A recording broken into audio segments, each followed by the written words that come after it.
Buenos días y bienvenidos a todos.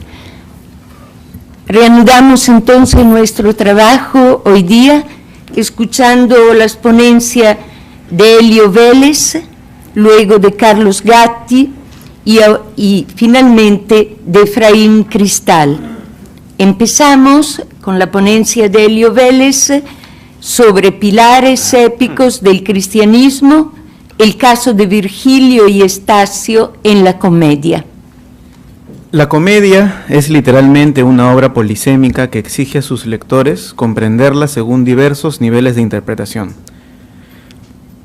Es un viaje redentor a través de los reinos de ultratumba, es una versión actualizada de la historia de la salvación, la historia salutis, a través de un singularísimo universo alternativo con una discursividad simbólica y acaso un edificio basado en una nueva latinidad propuesta por Dante, pero no deja de ser en todo momento una actualización, acaso la más radical del género, de la poesía épica.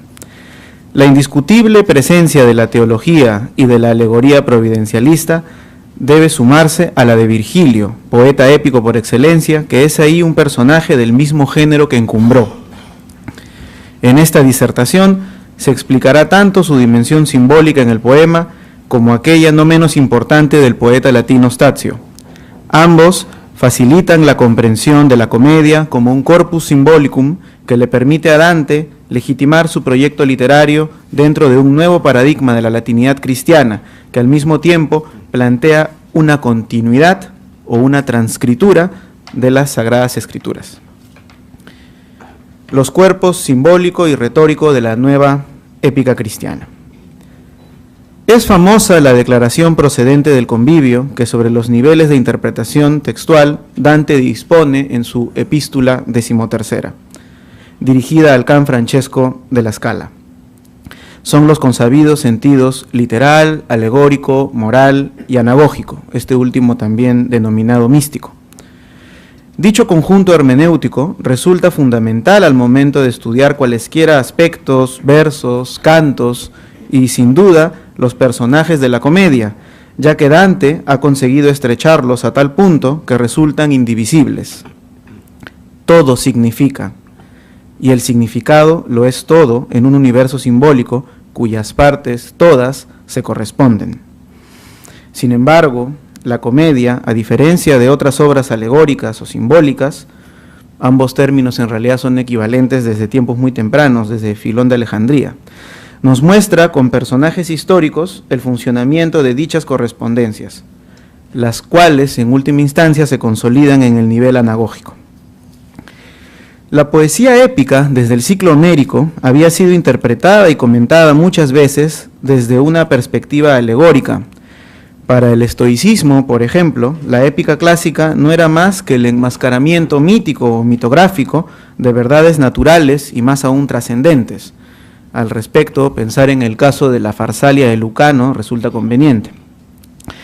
Conforme el modelo virgiliano imperial, que autores como David Quinn han identificado como aquel que fija la ortodoxia de los vencedores, conforme este modelo entra en crisis, la poesía épica se volvió mucho más porosa y asimiló nuevos valores procedentes de culturas consideradas inferiores, como la cristiana entonces. A Dante, por el contrario, no le interesa distinguir las diferencias formales, ideológicas y políticas que separan a Estacio de Virgilio. El marcado autobiografismo que recorre sus terze rime se apoya no en las murallas de una épica imperial destinada a exaltar y legitimar mitológicamente el régimen de turno, tampoco en las huestes de aquella épica menor que busca socavar la autoridad imperial. La epopeya dantesca, sobre todo como se percibe en el Purgatorio, se sostiene sobre los pilares que representan Virgilio y Estacio en tanto figuras, en tanto alegorías. Pero si recuerdan ejemplos de poemas épicos religiosos posteriores, más atentos a los modelos canónicos y por ello más convencionales, de los siglos XV al XVIII, será difícil, y diría acaso imposible, hallar alguno que contenga las mismas estrategias que el de Dante.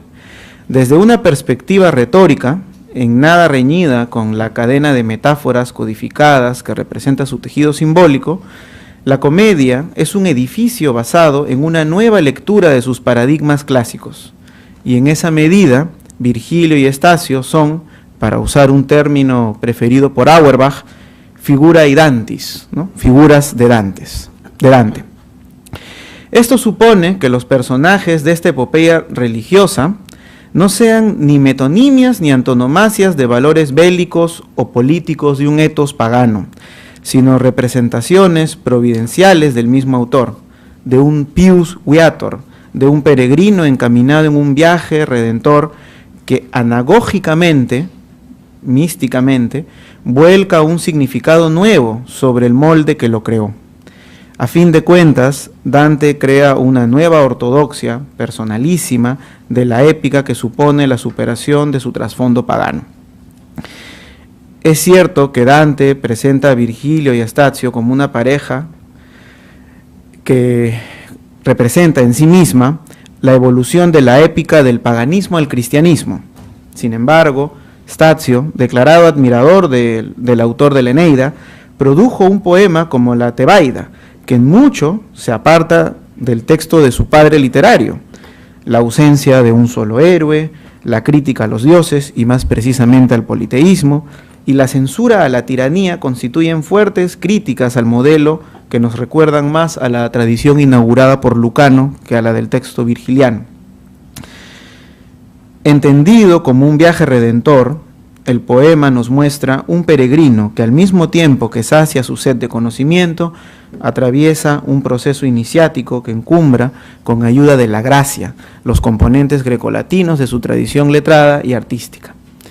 Vista pues como corpus rhetoricum, la comedia ostenta una estructura sorprendente que aprovecha al máximo todos los recursos de su material lingüístico. En tanto, corpus symbolicum sorprende con una propuesta novísima y personal del viaje espiritual de un cristiano que abraza la herencia secular grecolatina, de un peregrinaje en el que la poesía resulta tan importante como el propio sistema moral e intelectual que la ampara. En el Purgatorio, reino cinético por excelencia, Dante no contrapone los recursos de la retórica a los de la poética. Por el contrario, la coexistencia de ambos permite demorar el tiempo, o mejor dicho, obsequiar el tiempo necesario al lector para que reflexione sobre los acontecimientos del mismo modo que los personajes lo hacen a cada paso. Y precisamente el ascenso del monte purgatorial, ámbito temporal por excelencia, exige al peregrino no solo la contemplación, sino también la comprensión de sus fenómenos para avanzar por la senda correcta hacia la salvación. La intención de esta disertación no es mostrar con un catálogo de ejemplos la actualización que Dante hace tanto de la épica como de su interpretación alegórica, sí, en cambio, ilustrar sobre la relevancia que los personajes de Virgilio y Estacio tienen como dupla y cómo ambos, en mayor o menor medida, resaltan la importancia de la transformación de Dante para su posterior purificación. Habiendo tantos entendidos presentes y en la mesa estando presente además mi maestro Carlos Gatti, pido disculpas porque pienso leer los versos en italiano y estoy un poco oxidado. Luego leeré la traducción canónica en español, ¿no? Quiero compartir con ustedes los primeros versos, el introito, el comienzo del Purgatorio. Percorrer migliori acque alza le velle, ormai la navicella dello mio ingegno, che lascia dietro a sé mar sì crudele, e canterò di quel secondo regno, dove l'umano spirito si purga e di salire al ciel diventa degno. Ma qui la morta poesia resurga, o sante muse, poi che vostro sono, e qui Caliopea alquanto surga, seguitando il mio canto con quel suono di cui le picche misere sentirò lo colpo tal que disperar perdono. Es el comienzo del Purgatorio. Ahora la navecilla de mi ingenio, que deja en pos de sí un mar tan cruel, desplegará las velas para navegar por mejores aguas, y cantaré aquel segundo reino donde se purifica el espíritu humano y se hace digno de subir al cielo. Resucite aquí pues la muerta poesía, oh santas musas, pues que soy vuestro, y realce Calíope mi canto, acompañándolo con aquella voz que produjo tal efecto en las desgraciadas urracas que desesperaron de alcanzar su perdón. Comienza el ascenso con la descripción de la transición del reino definitivo de la muerte a aquel transitorio de la purificación. La navecilla de su ingenio ha alzado sus velas para surcar aguas mejores, lejos del cruel mar del Averno. En este segundo reino, donde las almas deben purgarse para su ascenso, se anuncia también la necesidad de cambiar el tono de su discurso, de actualizar su voz. El resurgir de la muerta poesía debe entenderse como la suya misma, que ha tenido que adecuarse al escenario lóbrego y diabólico del primer reino. Ahora debe, en cambio, adquirir un tono grave que al mismo tiempo permita reflejar la evolución de las cosas acaecidas. De ahí la invocación a Calíope, musa de la épica, para que realce su canto, es decir, su propio poema. Mas el llamado a las santas musas advierte al lector del estilo del género. El purgatorio principia con una invocatio musae, renovada, dado que Calíope es solo una más de las ahora santas musas. Esta concepción plural del numen es una prefiguración del encuentro con Estacio, que si bien refuerza la presencia y el valor simbólico de Virgilio, por otra parte, prepara al lector para una nueva interpretación del mismo. Dante, quien se había ya encontrado con el autor de la Eneis al inicio del poema, luego se encuentra acompañado por su guía con Estacio. Esta singular invención sienta las bases para una fábula o ficción que en que la verdad profética se impone incluso sobre la condición biográfica del poema sacro. Virgilio, más que el imperio de la razón humana. Poeta imperial por excelencia, Virgilio, en la comedia, representa un cúmulo de significados. Antiguos comentaristas como Jacopo, Graziolo, Vellutello lo explicaron como una representación de la razón humana. Otros, como Pietro, en cambio, vieron en él una alegoría de la filosofía racional. Aquí conviene sobre todo reconocer en la dimensión simbólica del poeta la representación de un momento preciso de la biografía del Dante peregrino, cuando éste no había reconocido las señales de la salvación, las mismas que luego verá incluso en los textos y tradiciones paganas. El mantuano, como figura dantis, anticipa con su sola presencia y constante actitud propedéutica e indagadora el proceso de conversión que habrá de atravesar su discípulo. Virgilio, padre literario de Estacio y Dante, se reconoce en el poema mejorado por sus propios hijos. Sin embargo, a diferencia del otro poeta latino, Virgilio no perderá la preeminencia de ser siempre el guía y no solo un compañero de viaje. Será este, por ejemplo, quien cede la posta a Estacio para que ilustre a Dante en diversos aspectos de la ciencia, pero ahora desde una óptica teológica. Será, a fin de cuentas, quien antes de desaparecer del itinerario reconozca la superioridad del Dante peregrino. Come la scala tutta sotto noi fu corsa e fumo in sul grado superno, in me ficò Virgilio gli occhi suoi, e disse: il temporal foco e l'eterno veduto hai, figlio, e sei venuto in parte, dov'io per me più oltre non discerno. Tratto ti ho qui con ingegno e con arte, lo tuo piacere omai prendi per duce, for sei dell'erte vie, for sei dell'arte. Vedi lo sol che in fronte ti riluce, vedi le erbette, i fiori e gli arbuscelli che qui la terra sol da sé produce. Mentre che vegnan lieti gli occhi belli che, lagrimando a te venir mi fenno, sederti puoi e puoi andar tra elli.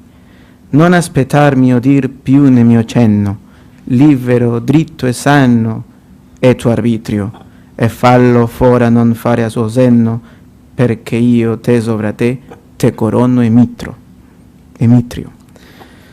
Has visto el fuego temporal y el eterno, hijo mío, y has llegado a un sitio donde no puedo ver nada más por mí mismo. Con ingenio y con arte te he conducido hasta aquí, En adelante, sírvate de guía tu voluntad. Fuera estás ya de los caminos escarpados y de las estrechuras. Mira el sol que brilla en tu frente, mira las hierbas, las flores, los arbustos que se producen solamente en esta tierra. No esperes ya mis palabras ni mis consejos. Tu albedrío es ya libre, recto y sano, y sería una falta no obrar según lo que Él te dicte. Así pues te dejo ya Señor de ti mismo. Purgatorio, canto 26, de los versos 124 al 42. Es evidente que el Virgilio dantesco, altamente conmovedor, con sus palabras, no pone en juego una noción de imperio político, sino más bien de uno nociológico y espiritual. El verso 142 del Purgatorio condensa en escasas sílabas una translatio imperi, es decir, una cesión del poder, que en boca del mismo Mantuano supone la aceptación de la nueva dimensión sacra que la épica como género cobra en la comedia. Perquio te sobre te corono emitrio. El yo virgiliano se vuelve sobre el tú del peregrino para hacerlo objeto de los verbos coronar y mitrar. La corona bien se condice con los símbolos majestáticos de los poderes antes celebrados por la epopeya clásica, pero el verbo mitrar alude directamente al nuevo poder espiritual que mueve a las almas, a las sombras. Sin embargo, dichas acciones recaen finalmente sobre Dante, quien se ve investido de tales fuerzas por aquel que lo sacó del infierno y lo llevó hasta donde su entendimiento alcanza. Dante, ahora Pius Viator, se reconoce a sí mismo en sus poetas, sus sabios, saggi, como los llama, pero al mismo tiempo se encuentra transmutado por la gracia, listo para emprender el resto del viaje con Beatriz. Estacio, figura Dantis y promesa de la gracia. No es un guía como Virgilio, a pesar de que Dante lo llama junto a este pastor en el Purgatorio 27, verso 86. Stazio, poeta imperial menor, es considerado por la crítica, al igual que Lucano, como iniciador de una nueva estética épica. Dante, por su parte, le concedió en el Purgatorio un sitio privilegiado. Buena parte de la crítica dantesca ha visto en Stazio un mero constructo de la fábula, de la inventio del poeta. Sin embargo, conviene precisar que Publio Papinio Stazio, al margen de la imaginación con que se le presenta en el Purgatorio, dejó algunas señales sobre su supuesta conversión al cristianismo. Se ha dicho, por ejemplo, que su héroe, su Teseo, es una suerte de figura Christi. Ilaria Ramelli, gracias a una atenta lectura del poema, muestra indicios más significativos. En primer lugar, considera la hostilidad que muestra hacia la multiplicidad de dioses, más precisamente hacia el panteísmo. Solo Júpiter será estimado en su unicidad como sumus deus.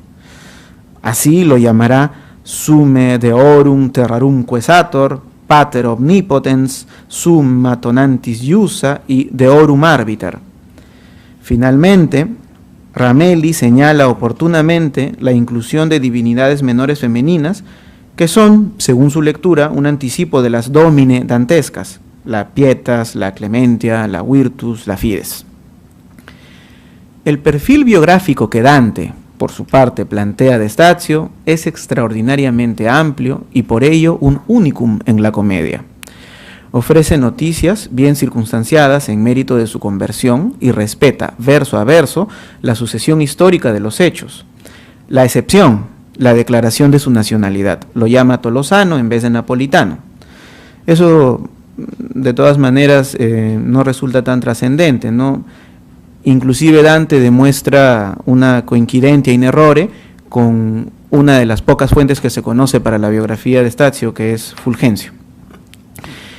En la enciclopedia dantesca se declara que Stazio es un segundo Virgilio mejorado desde la óptica cristiana medieval, porque es creyente, pero desde la argumentación aquí planteada conviene precisar que el personaje de Stazio está más próximo a Dante que a Virgilio. Ambos poetas son discípulos y en cierta medida epígonos del Mantuano, pero Stazio en realidad es una figura Dantis, representa al poeta en su proceso de purificación. Y su encuentro no es otra cosa que un atisbo del porvenir del Dante viajero. Se dice también que representa la filosofía moral, a diferencia de Virgilio, que encarna la racional, puesto que es el alma redimida que, sin alejarse del modelo épico clásico, adoctrina a Dante en materias teológicas y espirituales. No es un guía en el sentido estricto que lo es Virgilio en el poema. Es más un compañero de viaje que advierte al lector sobre la evolución del protagonista. Es un exemplum que recuerda al peregrino sobre la purificación que habrá de liberarlo de las contingencias de la carne, de las contradicciones del mundo. El peso alegórico que Stazio debe sostener como columna viene acompañado por una serie corta, pero no menos significativa, de episodios de gran plasticidad. Al final del canto 20, Virgilio y Dante asisten asombrados desde su ignorancia el violento sacudir de un terremoto. Así, desde esta carestía, ya en el canto 21 se encuentran con un alma, la de Stazio, que les explica cómo el temblor recientemente percibido es ocasionado por la purificación de un alma, precisamente la suya, que se alista a dejar el purgatorio en su ascenso al paraíso. Enseguida, ante la amabilidad de los viajeros, Stazio narra una de las biografías más cumplidas del poema, la suya propia, que es resumida historia de un pagano converso. Entonces declara su admiración por Virgilio. También se crea un nuevo tejido alegórico con la tríada de personajes que representan un solo cuerpo en tres momentos: Virgilio, encarnación pagana de la filosofía racional; Stazio, pagano converso que encontró un nuevo sentido de los motivos éticos de la poesía imperial; y Dante, representante de una nueva ortodoxia épica, de una nueva tradición poética y espiritual. Posteriormente, en el canto 22, Stazio narra su conversión. Explica en la ficción de la comedia cómo la égloga cuarta le mostró la verdad revelada. Tu prima mi inviasti verso Parnaso a verne le sue grotte, e prima preso Dio mi illuminasti. Facesti come quei che va di notte, che porta il lume dietro e se non giova, ma dopo se fa le persone dote.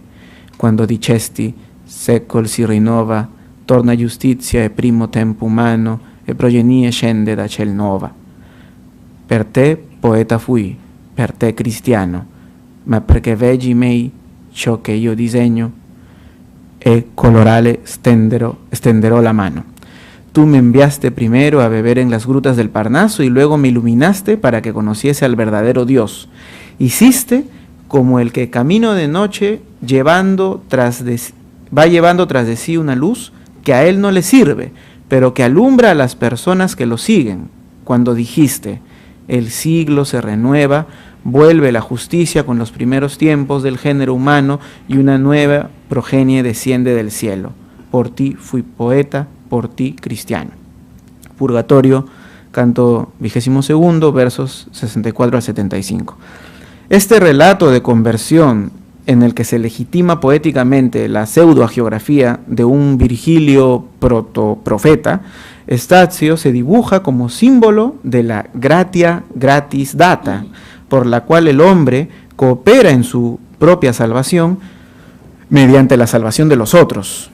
Para él, Virgilio ha sido lume de una antorcha que alumbra a los otros, mas no al que la porta, del mismo modo que su personaje providencialmente anticipa un estado que Dante alcanzará en los versos posteriores. Dante, por su parte, puede ser visto como el símbolo de la gratia gratum faciens, o gracia de la santificación, la cual se destina a todos los hombres y es conferida para la santificación personal. Y esto gracias al desdoblamiento de su personalidad en las otras de sus sabios que encarnan al propio Dante, a un antiguo Dante. Ya estoy acabando. En el canto 25, donde Virgilio pide a Stazio que explique a Dante la razón por la que las almas sufren cual si tuviesen cuerpo, aquel profiere un discurso teológico en el que diserta sobre la generación del cuerpo y del alma.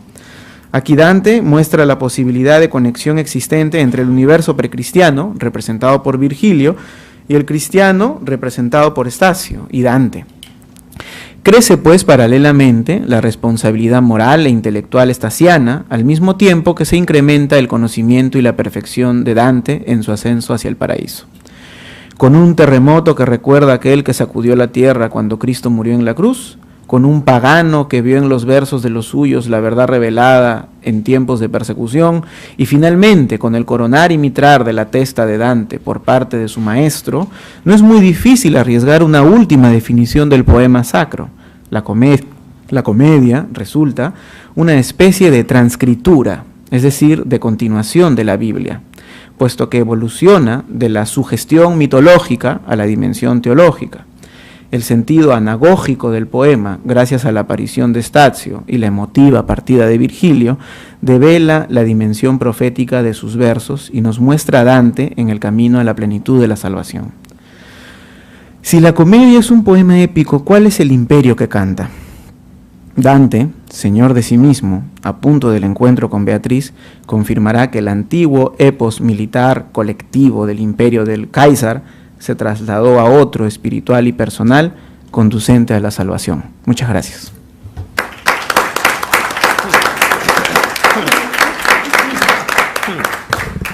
Gracias.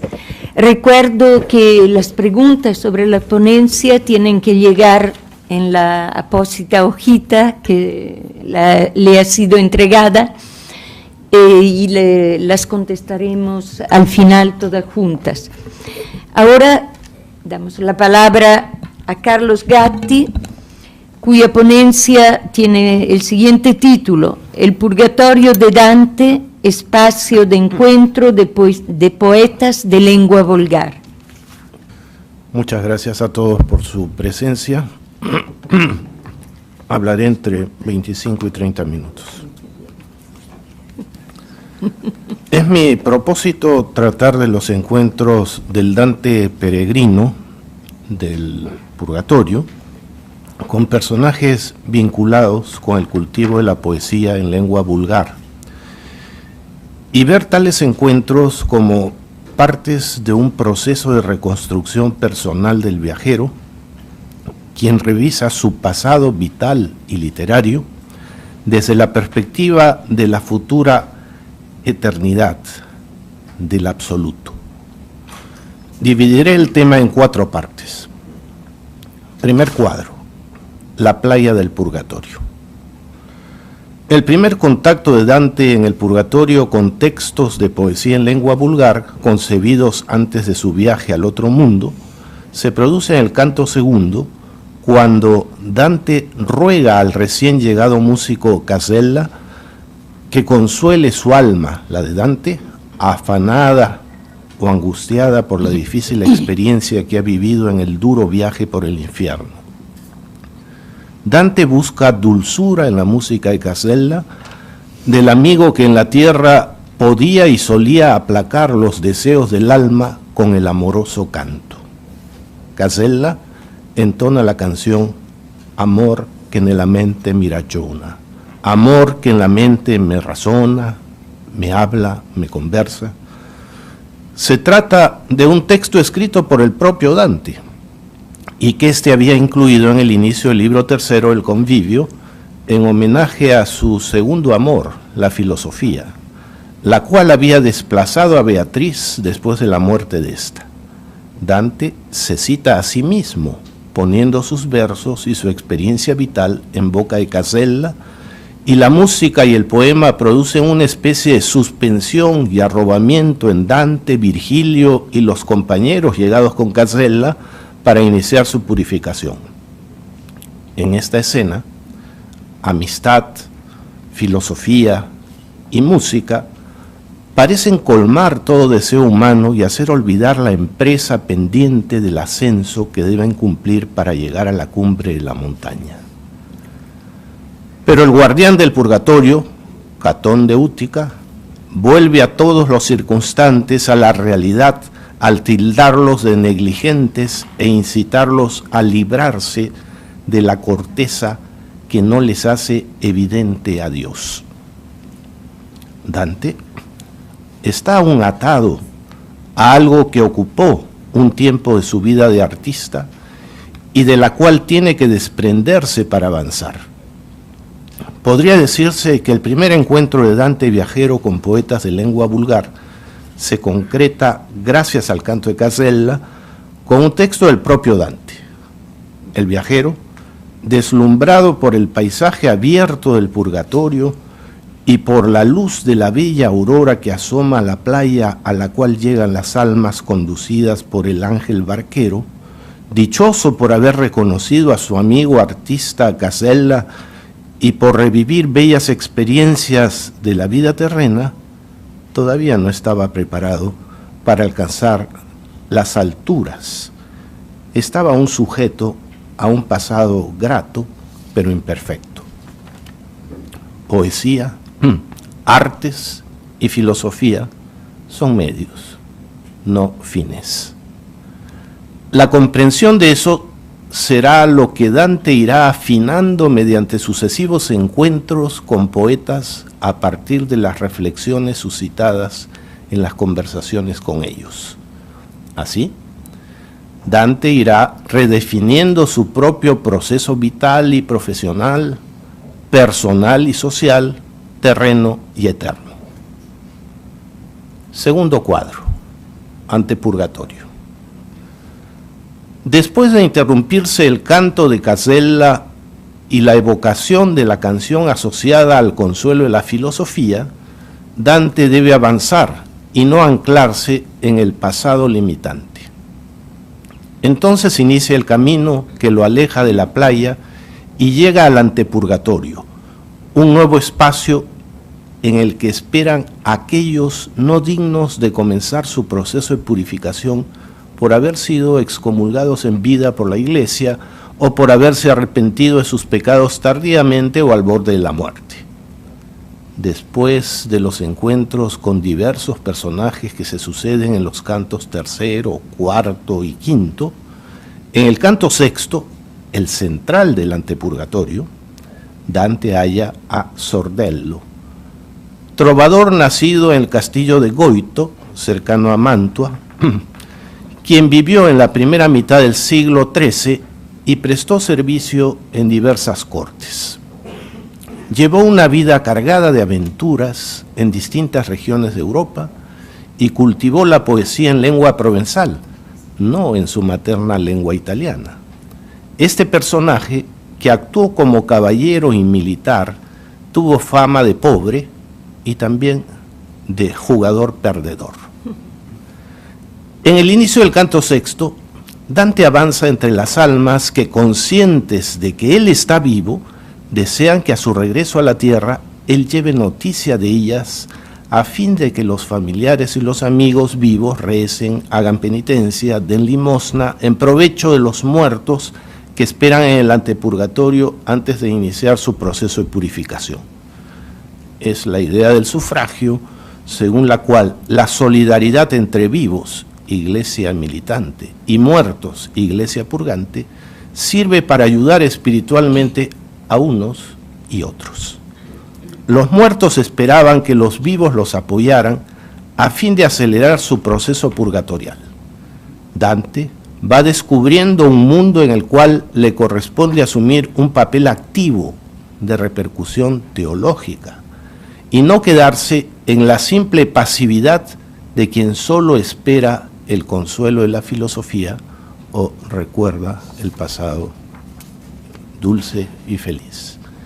Dante, como el ganador del juego del azar, los dados, el azar, se ve rodeado de quienes buscan que comparta con ellos su riqueza.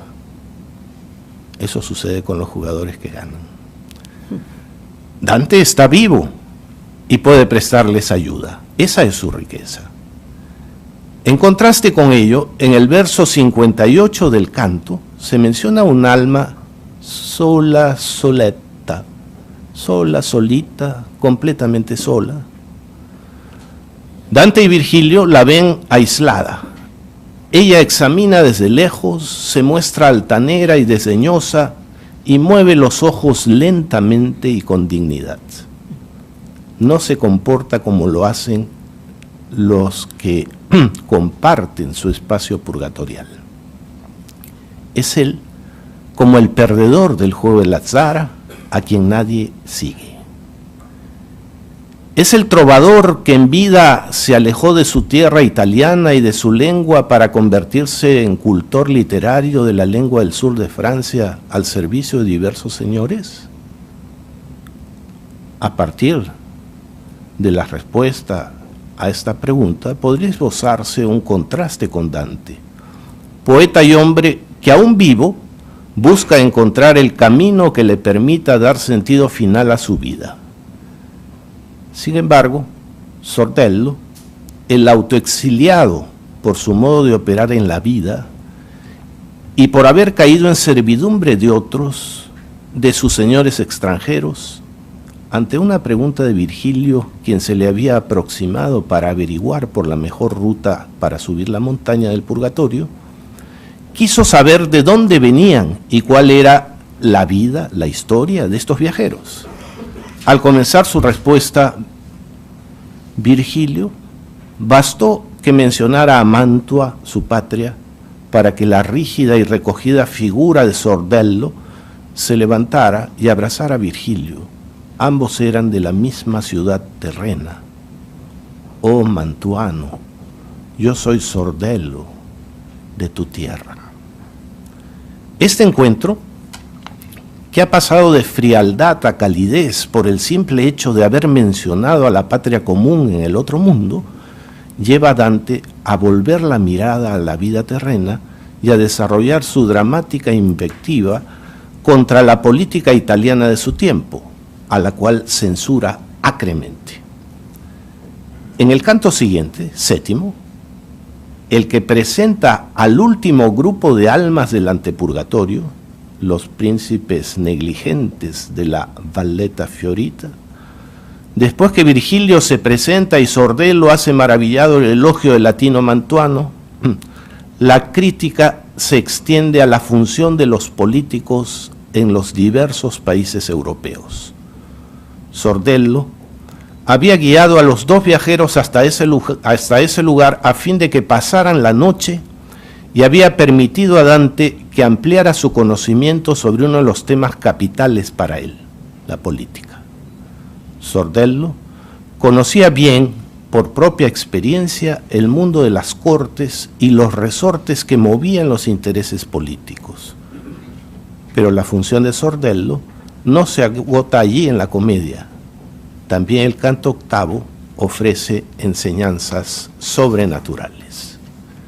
Él informa que los dos ángeles que descienden a arrojar a la serpiente de la tentación que baja al vallecito florido vienen enviados por la Virgen María, auxilio de los humanos. Asimismo, incita a los viajeros a internarse en el vallecito y a hablar con las sombras de los grandes, los príncipes. A partir de la conversación con este trovador, cortesano, militar y político, a quien Dante y Virgilio encontraron solo, aislado, en condición de apartamiento de todo grupo social, a modo de perdedor en el juego del azar, es posible que el viajero que transitaba por el purgatorio cargando a su cuerpo y proyectando sombra, Dante, pudiera sentirse conmovido e inducido a pensar en su propia condición histórica, personal y colectiva, de cristiano, poeta y político. Incluso si se considera que el destierro de Dante de Florencia es posterior al viaje ultraterreno, cabría ver en Sordello una prefiguración de la historia de Dante desterrado de su patria por motivos políticos. Hacia el final del canto octavo, Corrado Malaspina, uno de los príncipes ubicados en el lugar al que Sordello ha llevado a Dante y Virgilio, profetiza tal destierro. Pero, más allá del fracaso del proyecto político y personal terreno que puede hacer perder la esperanza y la visión de futuro, Santa Lucía, patrona de la vista y figura de la gracia iluminante, transporta a Dante dormido hasta la puerta del purgatorio. Allí, después de cumplir con el ritual de la confesión, el ángel portero le abre las puertas que lo conducen a los 7 niveles donde las almas se purifican de sus pecados. Dante, que ha abandonado los apegos terrenos, individuales y políticos y la negligencia, asume su purificación. En los niveles sexto y séptimo, los más altos de la montaña, donde se purgan la gula y la lujuria respectivamente, Dante se encuentra con poetas muy vinculados a su experiencia creadora literaria. Entre las esqueléticas figuras que se purifican de la gula están Forese Donati y Bonagiunta da Lucca.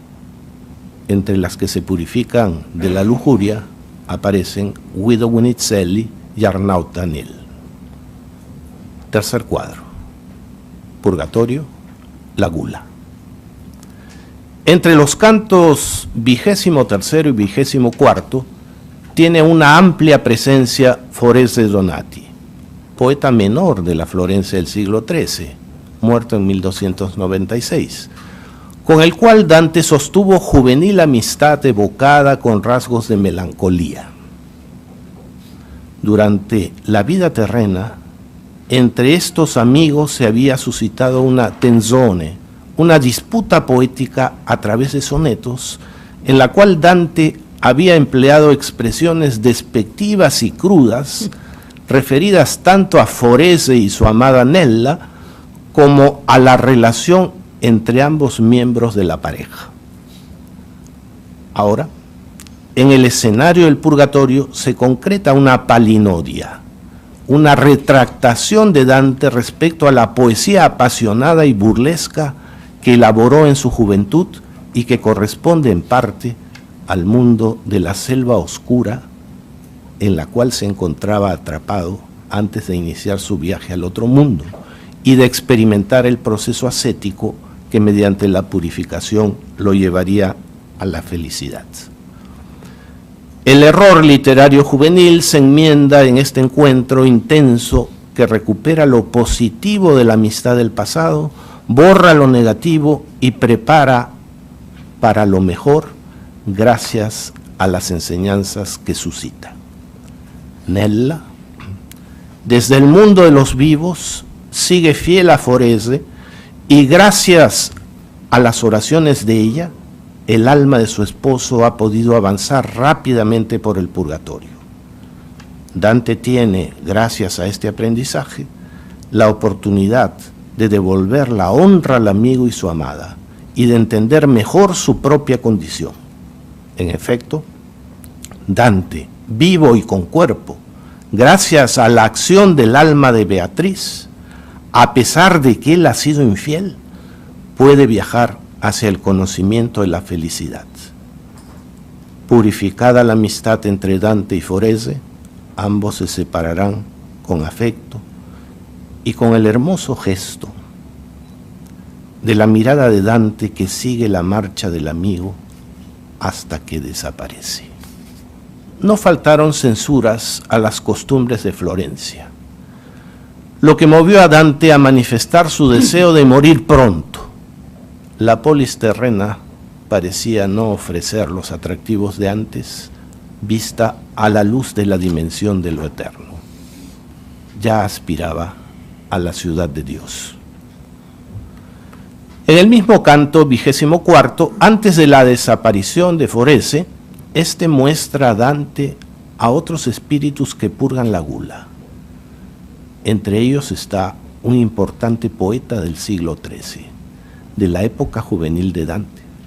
Se trata de Bonagiunta da Lucca, poeta de amor de la escuela siculo-toscana, es decir, de aquella corriente que cultivaba en lengua vulgar italiana la poesía del viejo estilo, modo de creación literaria asociado al mundo trovadoresco feudal y que se había difundido en Toscana desde la corte siciliana del emperador Federico II. Con Bonagiunta se concreta una conversación en la cual se habla de la nueva poesía de amor que Dante cultivó en cierta etapa de su vida.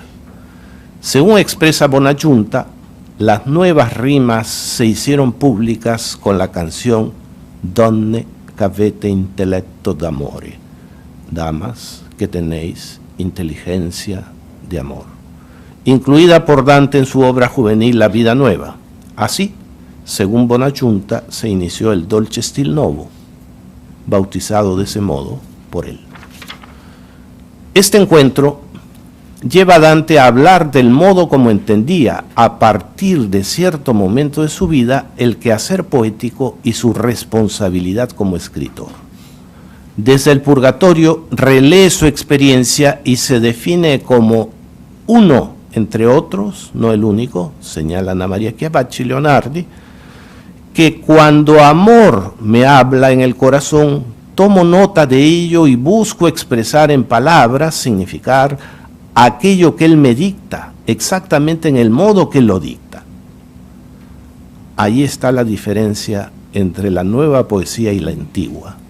Si se relaciona este episodio con lo narrado por Dante en La vida nueva, éste estaría reconociendo que en su creación poética hubo una evolución y que el dulce estilo nuevo empezó en él cuando se decidió a abandonar las simulaciones y los ocultamientos del amor movido por un deseo de autoprotección.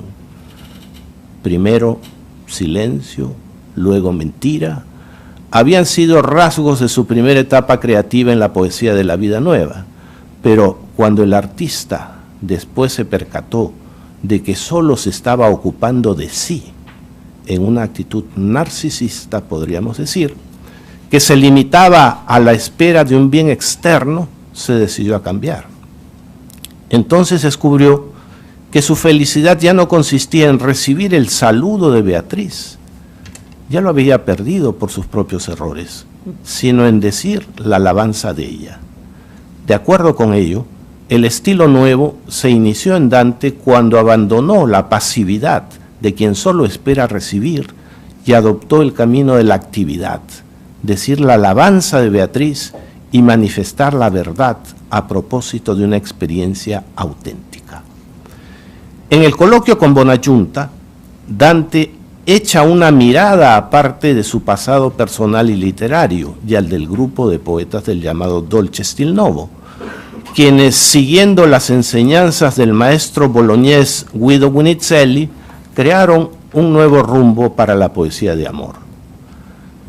Si en la vida terrena se había producido una seria disputa entre los cultores de la poesía de amor del viejo estilo representado en el Purgatorio por Bonachunta y los del dulce estilo nuevo, en este coloquio parecieran limarse las asperezas y establecerse un clima armonioso entre Bonachunta y Dante.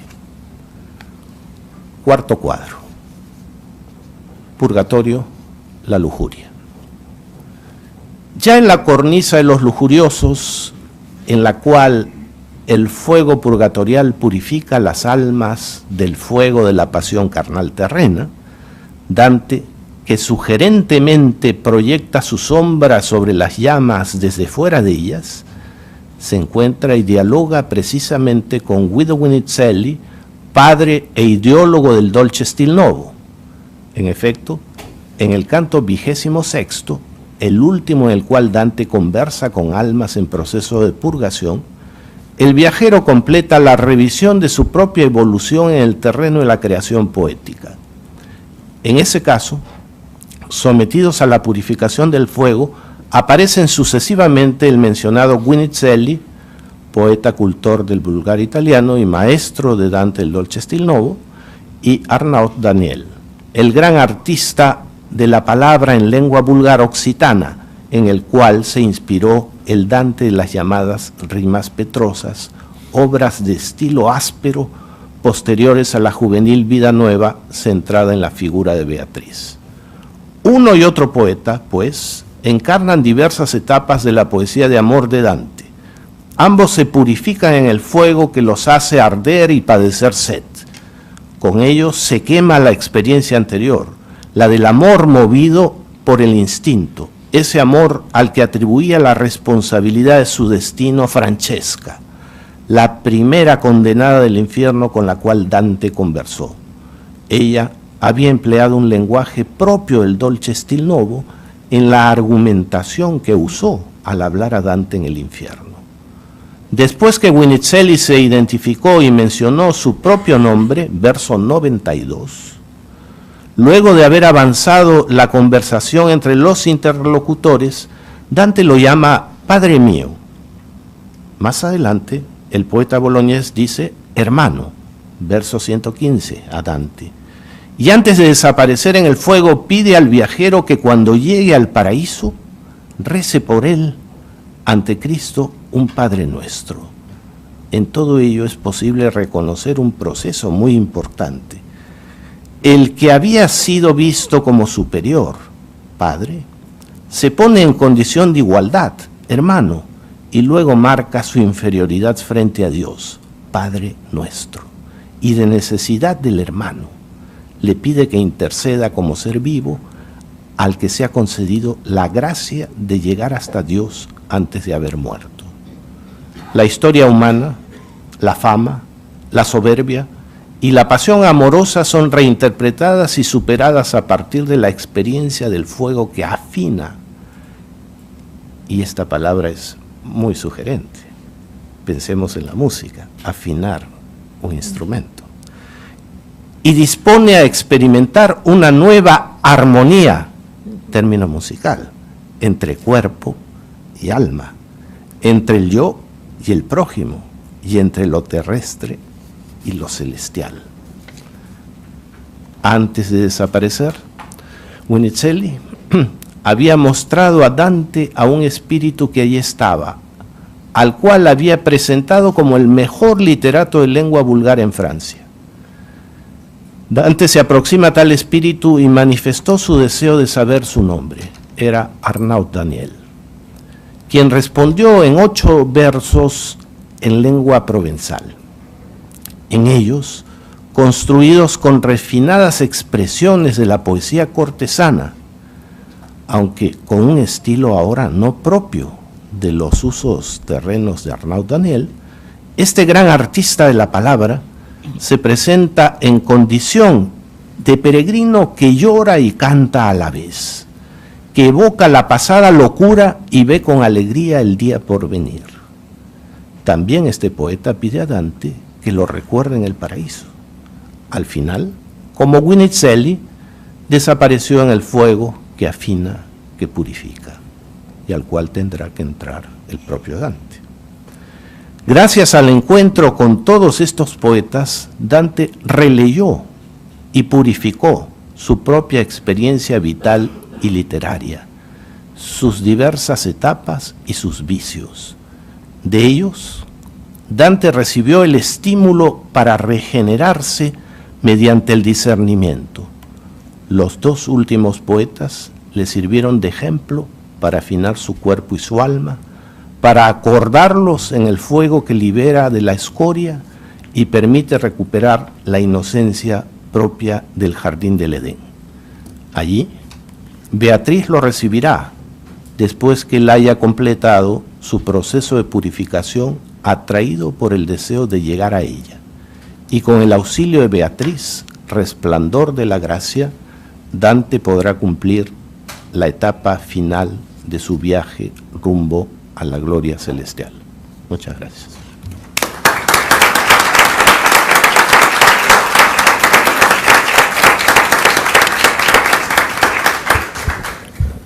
Muchas gracias, Carlos. Ahora es el turno de Efraín Cristal, que nos hablará del sueño de la sirena y la calibración del amor en el purgatorio de Dante. Sí.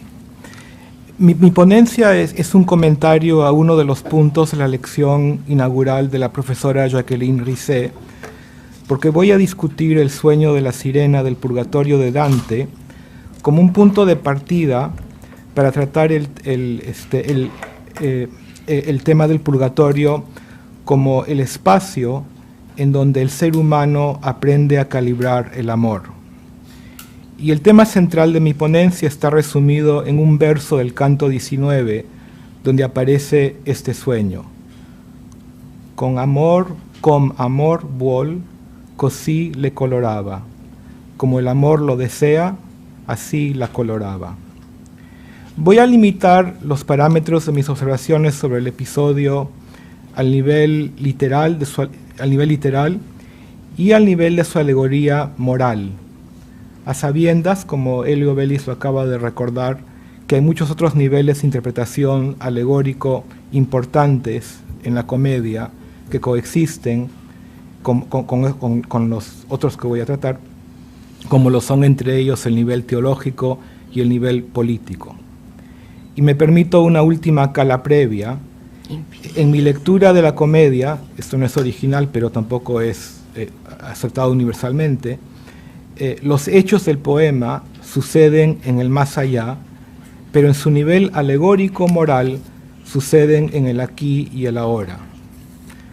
Como ayer lo recordó la profesora Risset, el viaje del peregrino por el purgatorio dura 3 días y 3 noches, y en cada noche el peregrino sueña. La primera noche sueña con un águila que lo rapta, la segunda con una sirena de quien se enamora perdidamente, y la tercera con 2 personajes femeninos que le dan un sentimiento de paz y calma. El primer sueño se da cuando el peregrino se encuentra en el antepurgatorio, es decir, antes de ingresar en el espacio donde se llevan a cabo los procesos de purgación, que son muchos. El segundo sueño se da a medio camino del transcurso por las terrazas del purgatorio, en el espacio donde se llevan a cabo las purgaciones. Y el tercer sueño se da en el paraíso terrestre, cuando ya se han concluido las purgaciones. El sueño de la sirena ocupa entonces el lugar central del purgatorio. Sucede a medio camino del viaje del peregrino por el purgatorio. Sucede en la segunda de las 3 noches que pasa por el purgatorio, y es una meditación sobre un principio central del purgatorio, el tema del amor como el origen de la transgresión y la purgación como un proceso mediante el cual se aprende a calibrar el amor para aprender a amar adecuadamente. Y no es una coincidencia que el amor tiene un papel central en el sueño de la sirena que ahora voy a comentar. En medio del camino de su viaje por el purgatorio, el peregrino sueña. Y al soñar se le aparece un monstruo, cito, una mujer tartamuda, bizca, con los pies mutilados, manos deformadas, de un aterrador color amarillento, fin de cita. Pero la imaginación del peregrino transforma al monstruo en una mujer bellísima con quien se enamora perdidamente. El peregrino dice que ella no se transformó por voluntad propia, sino como su amor lo quería. Com amor vuol, così le coloraba. Entonces el amor del peregrino, que transforma al monstruo en el objeto de su deseo, y una vez que se enamora, el peregrino ya no tiene la fuerza propia para liberarse de los encantos de la creación de su amor y su imaginación.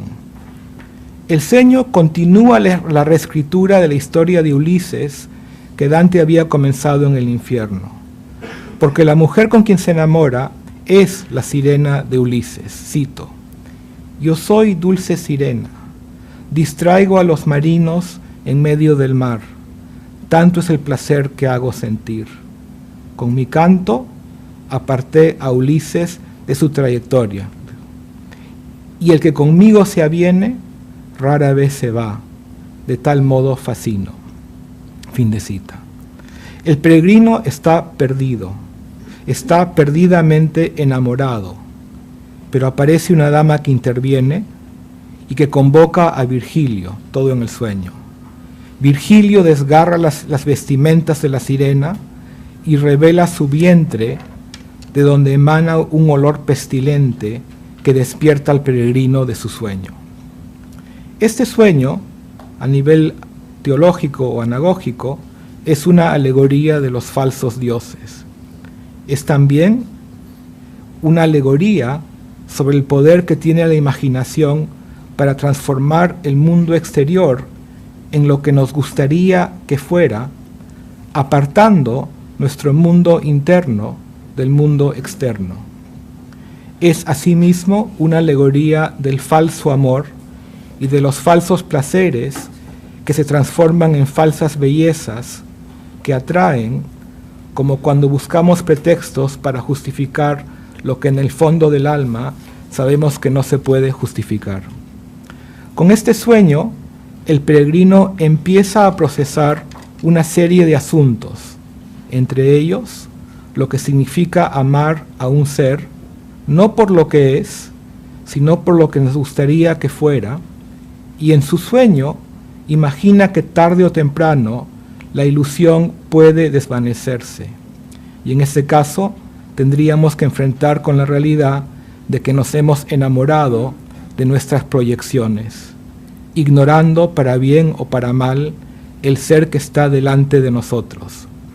En ese sentido, el sueño de la sirena es un antecedente a uno de los grandes temas de la novela moderna, como por ejemplo el del amor de Swann por Odette en La búsqueda del tiempo perdido de Marcel Proust. El sueño de la sirena aparece en el canto 19 del Purgatorio, y no es una coincidencia que en los cantos 17 y 18, Virgilio le ofrece al peregrino una extensa meditación filosófica sobre el amor como el origen de las transgresiones. Una lección que el peregrino no estaba en condiciones de comprender cuando inició su viaje al más allá. Una lección, por lo demás, que ningún residente de los círculos inferiores al de los paganos ilustres del infierno de Dante están en condiciones de comprender. Al comienzo de la Divina Comedia, el peregrino es como todos los pecadores del infierno. Como todos ellos, es un hombre incapaz de controlar sus deseos por medio de la razón. No ha conocido una verdad para Dante, que el pecado es una conversión a la bajeza. Ha sucumbido a lo que nadie, en control de su razón, habría podido aceptar o conceder. En un sentido teológico, todos los personajes del infierno, del segundo círculo para abajo, han pecado. Y desde el punto de vista moral, todos los pecadores del infierno se han traicionado a sí mismos y no reconocen el hecho de que se han traicionado.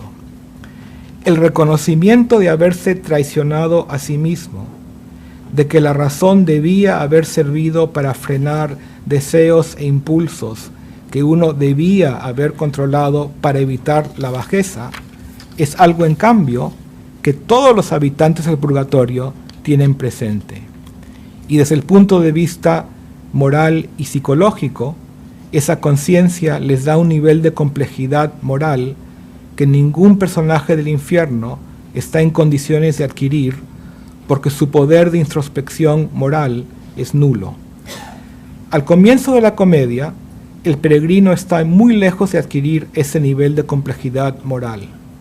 Se ha convertido a la bajeza y no puede evitar lo que en el fondo sabe que no debería hacer, como el adicto que sabe que no debería tomar una droga que hace cada vez más daño a su salud.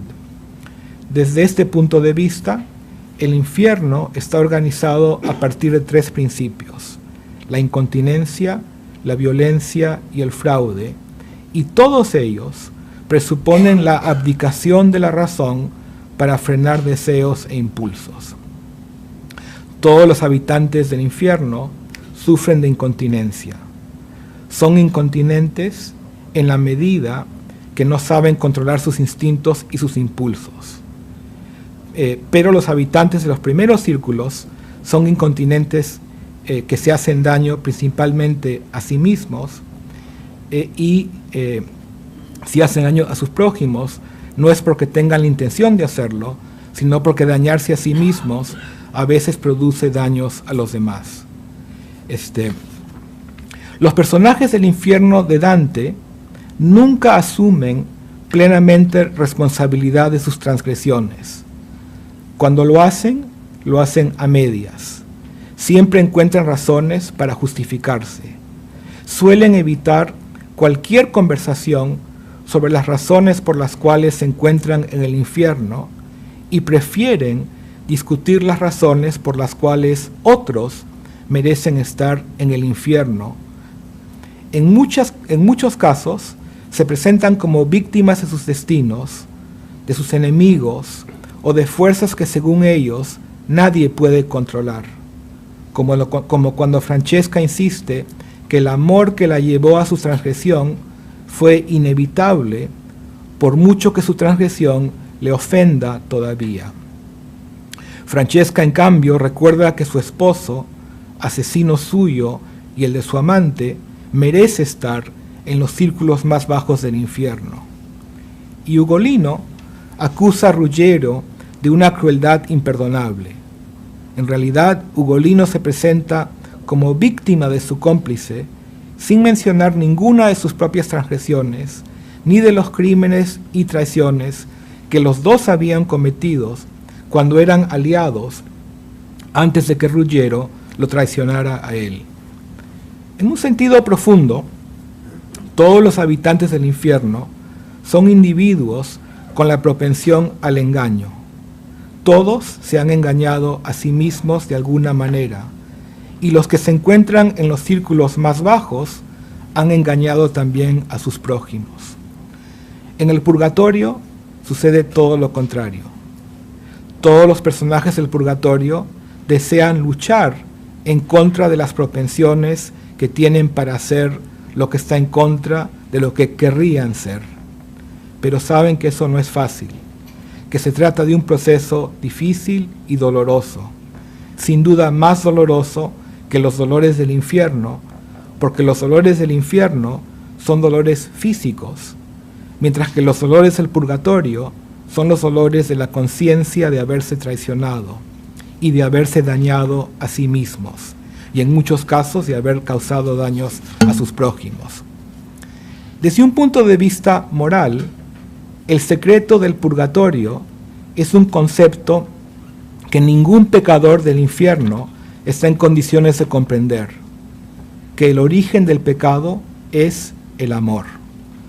El amor es uno de los más altos valores humanos, pero Dante insiste que se puede fácilmente deformar si la razón no toma las riendas de nuestros deseos y de nuestros impulsos, un tema que Dante había tratado en los poemas que había escrito antes de concebir su comedia, como el profesor Gatti lo acaba de recordar.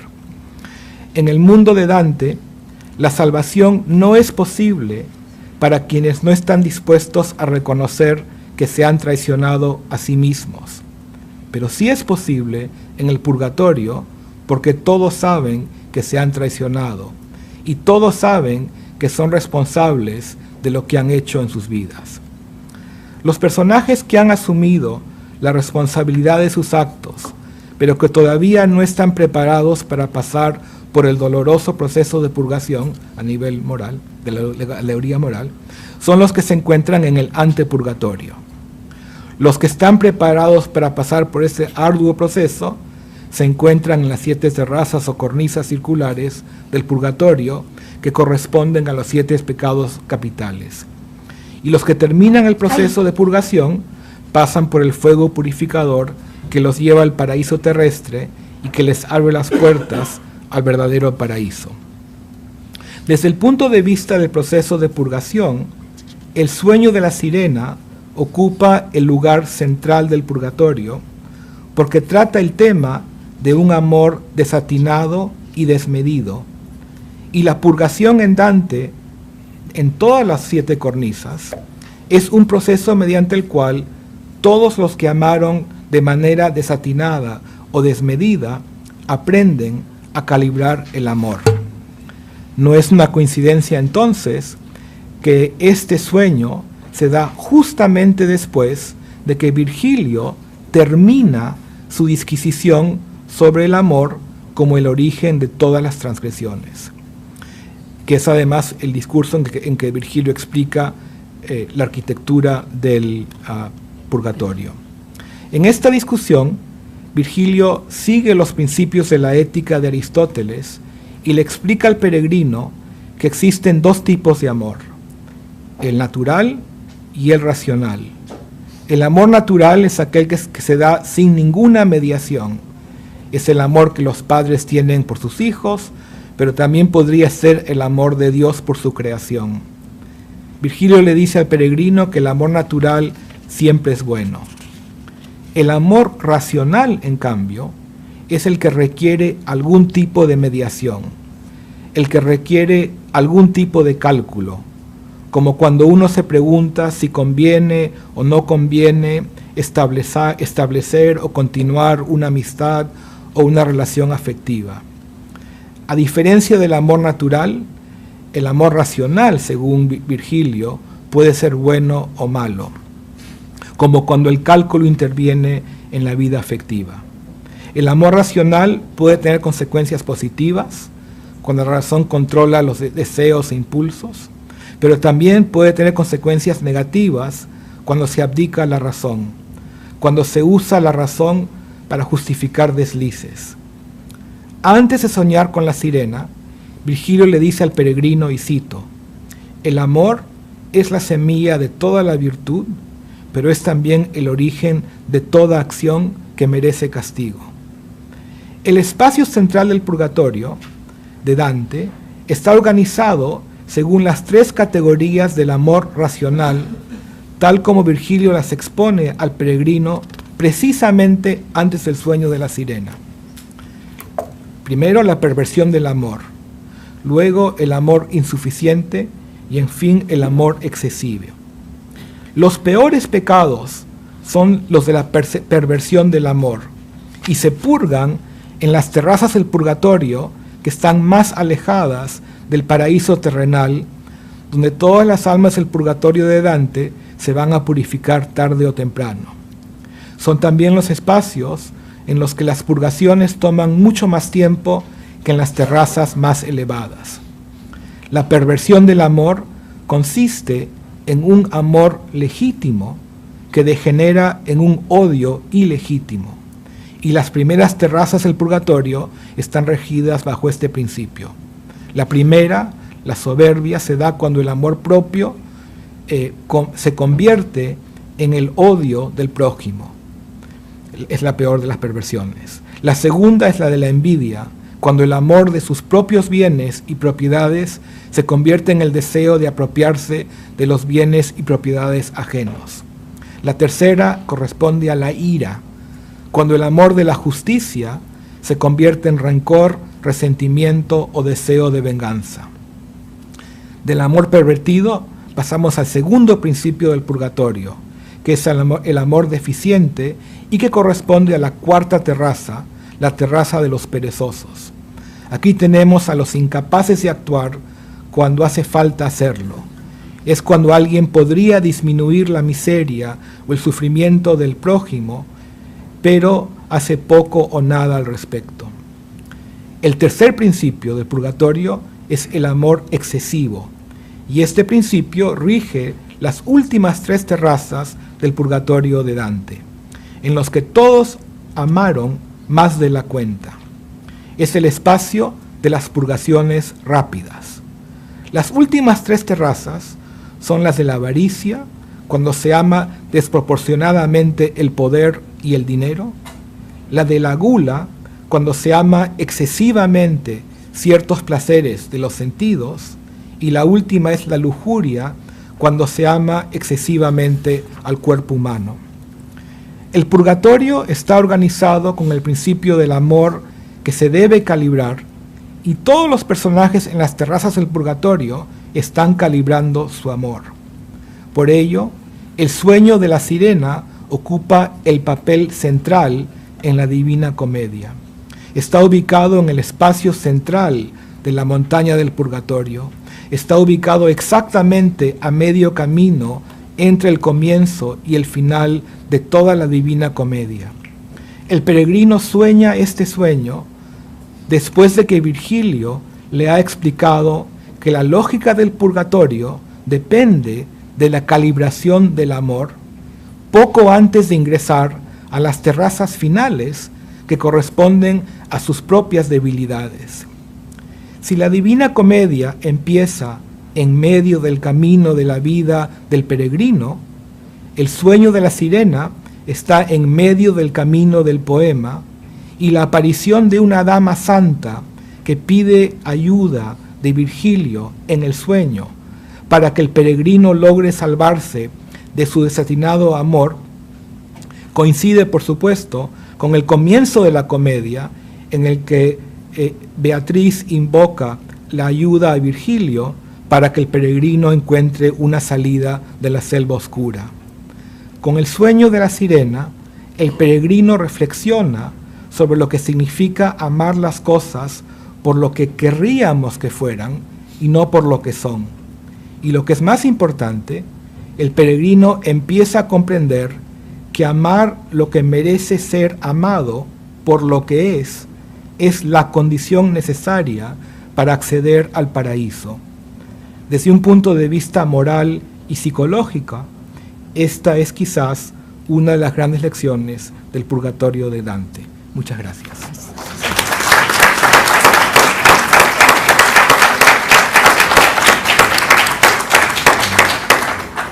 Y esperamos entonces las preguntas. Entonces la primera, siguiendo el orden de la intervención. In italiano está escrita entonces después la... Può commentare il problema ermeneutico sollevato dalla lettura erronea di Stazio della sacra fame dell'oro che induce il poeta ad abbandonare la prodigalità. Traducimos.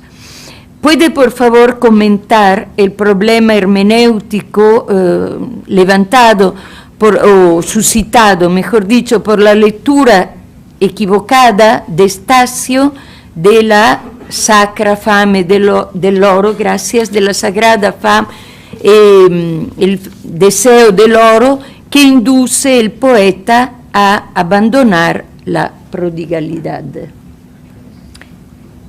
Las leo las tres y después la ordenamos. Sí. Entonces, dos para Carlos Gatti. Una dice: ¿por qué este encuentro de poetas se da en la segunda cántica y no en las otras? Porque, no, questo è in italiano. Perché poesia e gola? Che rapporto vede tra la metafora del corpo e la funzione digestiva, che nell'inferno rappresenta il corpo politico, e nel purgatorio i processi mentali che Dante lega alla poesia, memoria, stomaco della mente? Traducimos. Perché poesía y gula?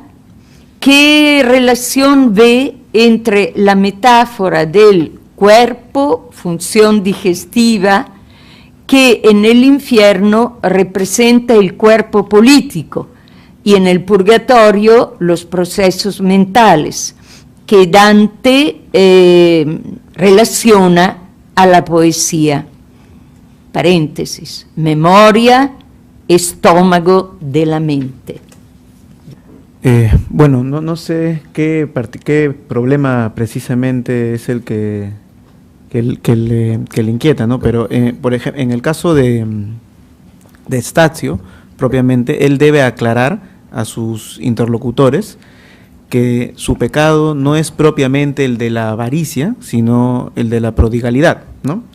Legge Virgilio in maniera sbagliata Stazio lee a Virgilio de forma equivocada perché la parola sacer in latino ha un significato ambivalente, può voler dire sacro o esecrando, no? Porque la palabra sacer en latín tiene dos significados, puede significar sagrado o execrando. E sappiamo che Dante è ben consapevole di questo fatto, cioè non è una cosa che capita per caso. Y sabemos que Dante está consciente de esto y no es casual. Non solo perché nel canto dei suicidi nell'inferno c'è un riferimento nell'Eneide, nel punto in cui si parla della morte di Polidoro, dove c'è questo riferimento. No solo porque en el canto de los suicidas en el infierno hay una referencia a este pasaje quando si habla di Polidoro, ma anche proprio nel canto precedente, nel Purgatorio, dove si parla della cupidigia di Crasso e quindi di questa sacra o esecranda fame dell'oro. Sí, sino también en el canto precedente cuando se habla de Crasso y por lo tanto de esta hambre, de esta sed execranda de riqueza, de oro. Ecco, mentre invece Stazio ne parla come una cosa positiva. En cambio, Stasio habla con respecto a esto como algo positivo. Quindi fraintende il testo virgiliano. Por lo tanto, se equivoca en la interpretación del texto de Virgilio. E da questo equivoco nasce la sua edificazione morale. Y desde este equívoco, de esta equivocación, nace su edificación moral. Quindi l'errore ha un suo scopo positivo. Por lo tanto, el error tiene una finalidad positiva. Todo coopera al bien. Gracias. Muchas gracias. Bueno, quizá deba precisar que las figuras de los personajes de Virgilio y Stazio en el poema obedecen a la cultura de Dante más que a la tradición filológica con la que hoy los conocemos, ¿no?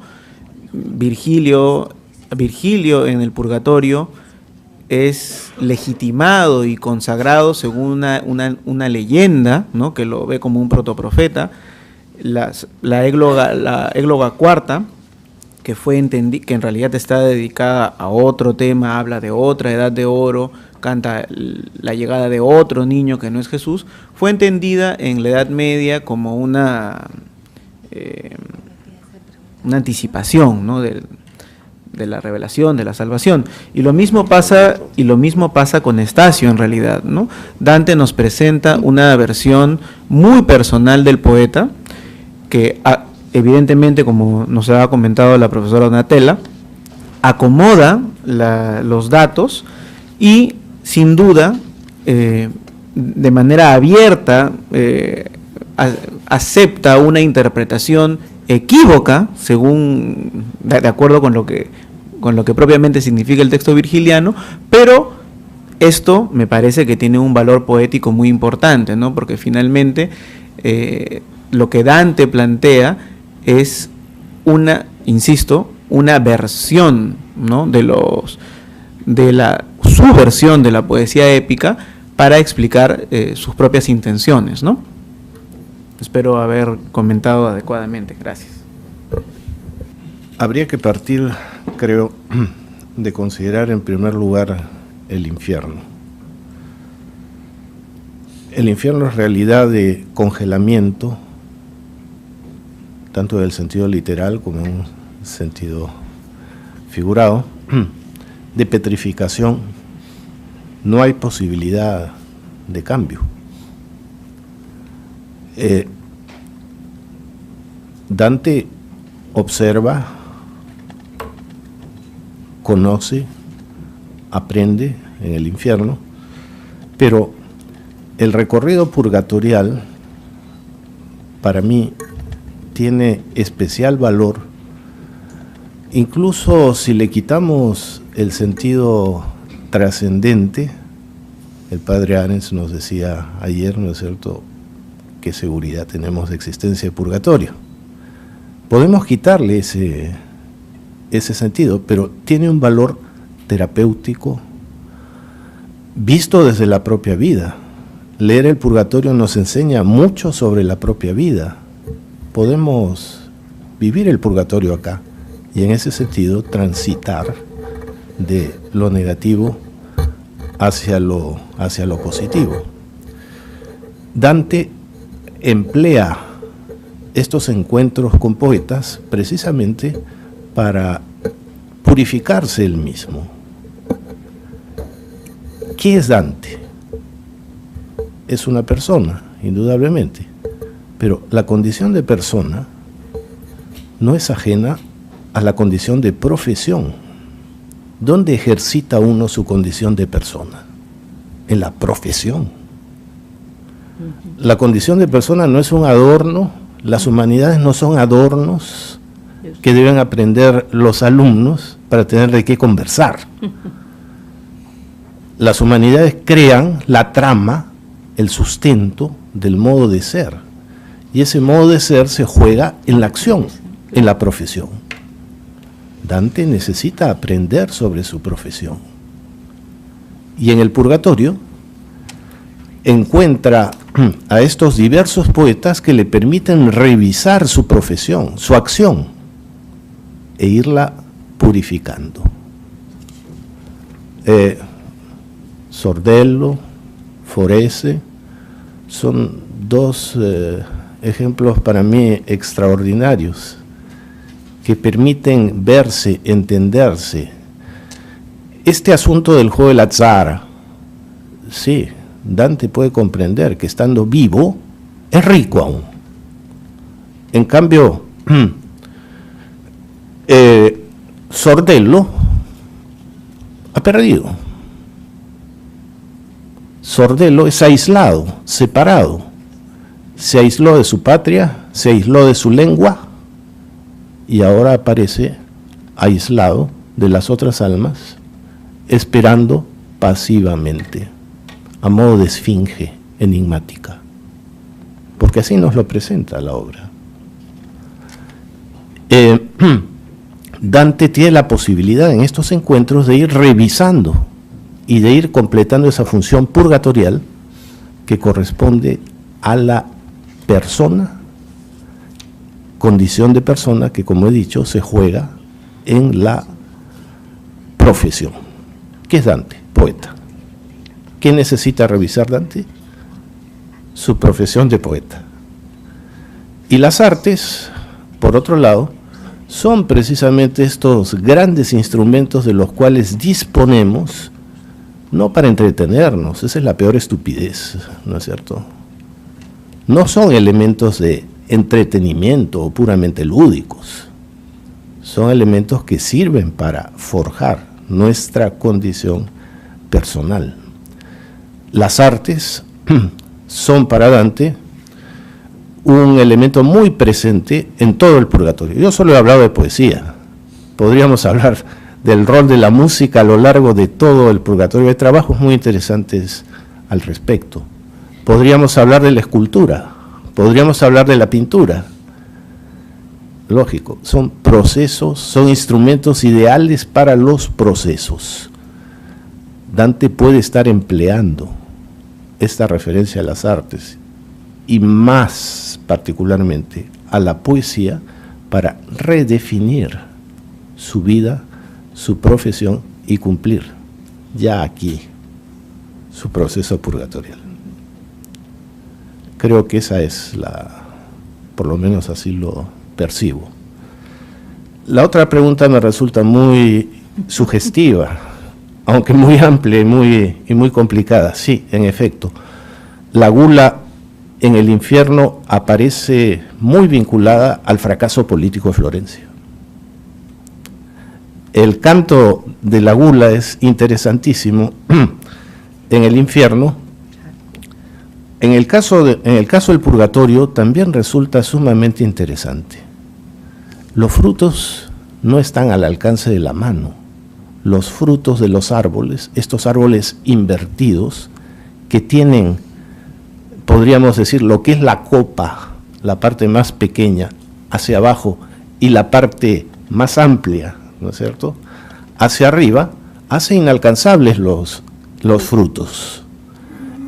Y precisamente estos poetas que aparecen en esta sexta cornisa, poetas que han buscado probablemente con toda honestidad alimentar el espíritu, alimentar la mente, ahora aparecen magros, flacos, ¿no es cierto?, esqueléticos, en los cuales se puede leer, en cuyo rostro esquelético se puede leer la condición humana, homo, ¿no es cierto?, por los ojos y el arco que dibuja las cejas y la nariz, ¿no es cierto? Estos personajes hambrientos de verdad, hambrientos de arte, de belleza, de poesía, pues se han quedado de alguna manera en el camino. Forese fue un poeta menor. Bonagiunta da Luca fue un poeta previo al Dolce Stil Novo. Y el propio Bonagiunta reconoce la maravilla que hay en esa poesía posterior. Pero también Dante tendrá que reconocer en la siguiente cornisa que su propia poesía es un medio y está limitada, ¿no es cierto? Así es que, de alguna manera, creo que el propio Dante se da cuenta de que parte de su vida estuvo atada a esta gula del fruto poético, que no es un fin, es un medio. Por más maravillosa que sea la poesía, por más maravilloso que sea Dante, Dante no es un fin, es simplemente un medio. Y un medio para enseñarnos a purgar, para enseñarnos a purificar, para enseñarnos a quemar todo aquello que nos ha ayudado a vivir, pero que debe ser orientado hacia mejor fin. Creo que la doctora Donatella me ha dado un tema muy interesante para investigarlo en el futuro. Efraín Cristal, también está in italiano, leo. Nella interpretazione completa e nuova del Purgatorio a partire dalla problematica centrale dell'amore, lei ha dato una lezione molto convincente del sogno della sirena e colpisce il rapporto con Proust. ¿Può dirne di più?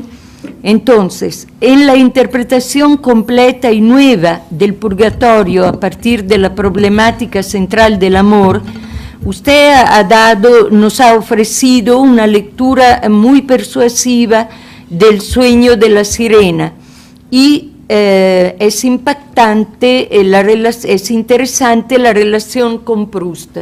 ¿Puede hablarnos un poco más de esto? Sí, para mí la búsqueda del tiempo perdido de Proust es una versión, se puede ver por lo menos como una versión secular de la Divina Comedia, y creo que efectivamente el sueño de la sirena es el vínculo más interesante para poder hacer esa relación. ¿Por qué? Porque lo que sucede en el sueño de la sirena es que un individuo se enamora no del ser que tiene ante sí, sino que se enamora de sus proyecciones. Proyecta ante el ser que tiene delante de sí lo que querría ver en ese ser, y eso crea la tensión central del sueño. Ahora bien, al comienzo de la búsqueda del tiempo perdido, tenemos al personaje Swann, y Swann no se enamora de Odette por lo que es. Swann se enamora de Odette porque proyecta en ella una idea idealizada de la belleza femenina que proviene no solamente de sus lecturas literarias, evocando por supuesto el tema de Don Quijote y Madame Bovary, sino también proyecta en ella una visión idealizada a partir de la pintura. Entonces empieza a ver en ella no lo que es, sino se enamora de las imágenes de Botticelli que proyecta en ella, para dar uno de muchos ejemplos. Ahora, el protagonista de la novela, Marcel, estaba destinado a convertirse en otro Swann. Estaba destinado a hacer aquello porque al comienzo de su vida, él, al igual que Swann, también proyectaba en el mundo exterior no lo que está en el mundo exterior, sino lo que él querría ver en el mundo exterior. Y la grandeza de la novela es que Marcel no va a vivir el destino de Swann.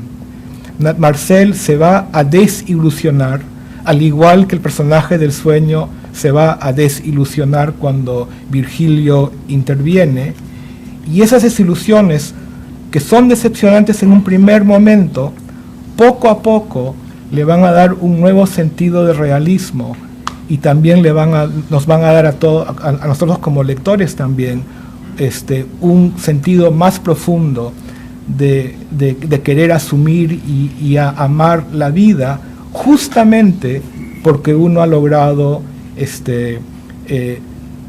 deshacer esas proyecciones y empezar a tratar de ver las cosas como son. Gracias.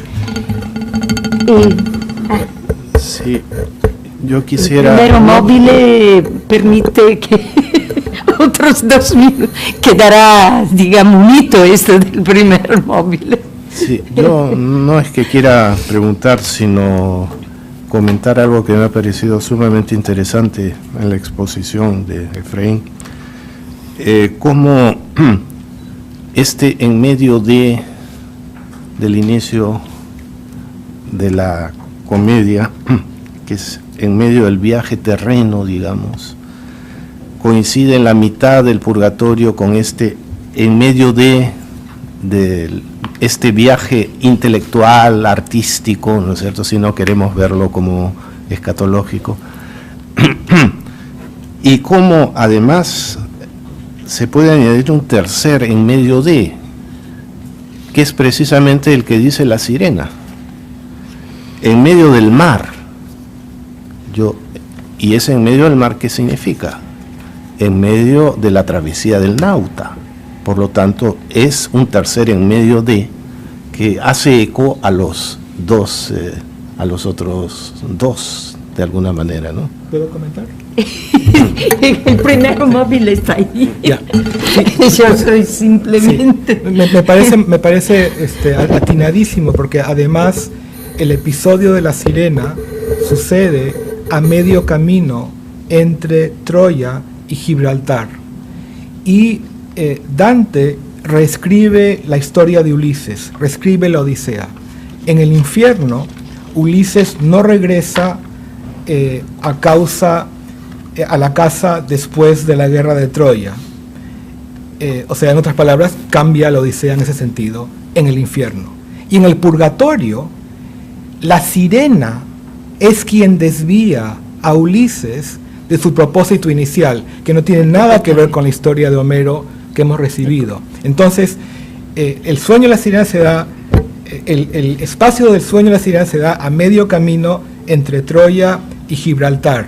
Y más allá de Gibraltar está la perdición. No. Dile. En medio del Atlántico, sí. Con respecto a lo que decía Carlo Gatti, quiero solo entregar una información que me parece entrañable. Un crítico italiano, reflexionando sobre la última piedad de Miguel Ángel, la piedad de Palestrina, Rondanini, en la cual trabajó hasta 3 días antes de su muerte, notando que hay en esta esencialísima piedad un brazo que no pertenece a ninguna de las 2 figuras, ni la de Cristo ni la de la Virgen, sugiere que este brazo pueda ser el brazo del Divino Maestro, que al final de su vida y de su incansable obra de creación entrega y dedica su brazo, es decir, su arte y todo su trabajo, a quien es el verdadero Señor y Salvador de todo, es decir, Cristo. Esta es una interpretación realmente preciosa que me parece va en la dirección de lo que nos ha dicho Carlos Gatti. Gracias a todos y tenemos una pausa hasta las 11, alemanamente.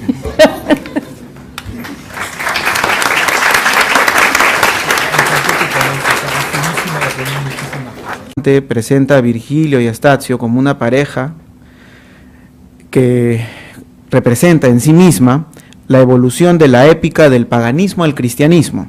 Sin embargo, Stazio, declarado admirador del autor de la Eneida, produjo un poema como la Tebaida, que en mucho se aparta del texto de su padre literario: la ausencia de un solo héroe, la crítica a los dioses y más precisamente al politeísmo, y la censura a la tiranía constituyen fuertes críticas al modelo que nos recuerdan más a la tradición inaugurada por Lucano que a la del texto virgiliano. Entendido como un viaje redentor, el poema nos muestra un peregrino que al mismo tiempo que sacia su sed de conocimiento, atraviesa un proceso iniciático que encumbra, con ayuda de la gracia, los componentes grecolatinos de su tradición letrada y artística. Vista pues como corpus rhetoricum, la comedia ostenta una estructura sorprendente que aprovecha al máximo todos los recursos de su material lingüístico. En tanto, corpus symbolicum sorprende con una propuesta novísima y personal del viaje espiritual de un cristiano que abraza la herencia secular grecolatina, de un peregrinaje en el que la poesía resulta tan importante como el propio sistema moral e intelectual que la ampara.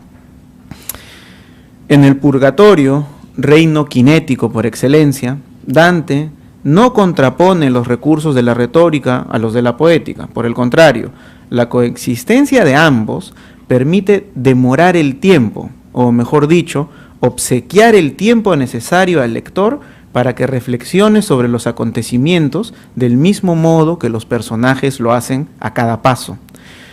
Y precisamente el ascenso del monte purgatorial, ámbito temporal por excelencia, exige al peregrino no solo la contemplación, sino también la comprensión de sus fenómenos para avanzar por la senda correcta hacia la salvación.